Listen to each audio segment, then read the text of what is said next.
2026-এর লালদুর্গ আলিমুদ্দিন কি ফিরবে নাকি তালা ঝুলবে?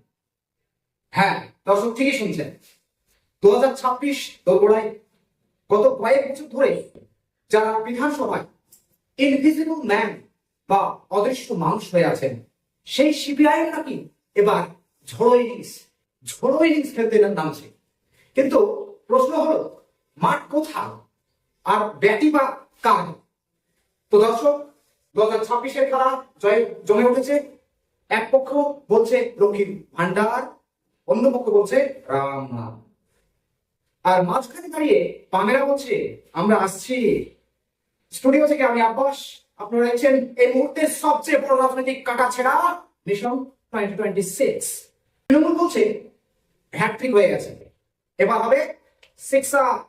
বিজেপি বলছে এবার না হলে আর কখনোই হবে না। আর এই দুই ফুল, এই লড়াইয়ের মাঝে কাস্তে হাতুড়ি নিয়ে দাঁড়িয়ে থাকা বামেরা বলছে আসছি আমরা। কিন্তু প্রশ্ন হলো, কোথায় আসছেন? বিধানসভায় নাকি শুধু আলিমুদ্দিনের প্রেস কনফারেন্স? দর্শক, গত কয়েকটা নির্বাচনে সিপিআইএম এর পারফরমেন্স দেখে ক্রিকেট বিশেষজ্ঞরা বলছেন এদের স্ট্রাইক রেট এতটাই কম যে আম্পায়াররাও মাঝে মধ্যে ভুলে যান এরা মাঠে আছে নাকি নেই। 2021-এর স্কোর বোর্ড ছিল, বুঝলেন তো? বুঝে যান।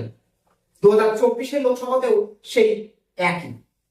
রাজনৈতিক মহলে এখন মশকরা চলছে যে সিপিআইএম নাকি এখন ভারতের একমাত্র দল যারা শূন্য আবিষ্কারের কৃতিত্ব আর্যভট্টের বদলে নিজেদের দাবি করতে পারে। তবে হ্যাঁ, ব্রিগেডে কিন্তু লোকের অভাব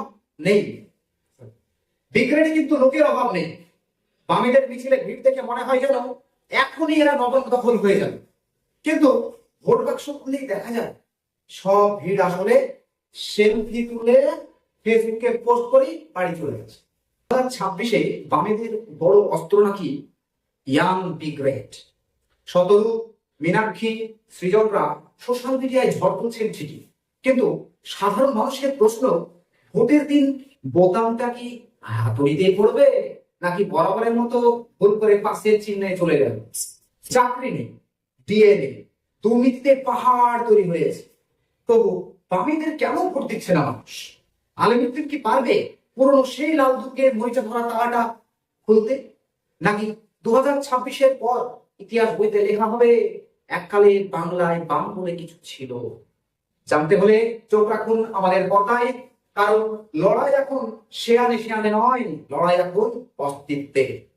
আমরা আসছি।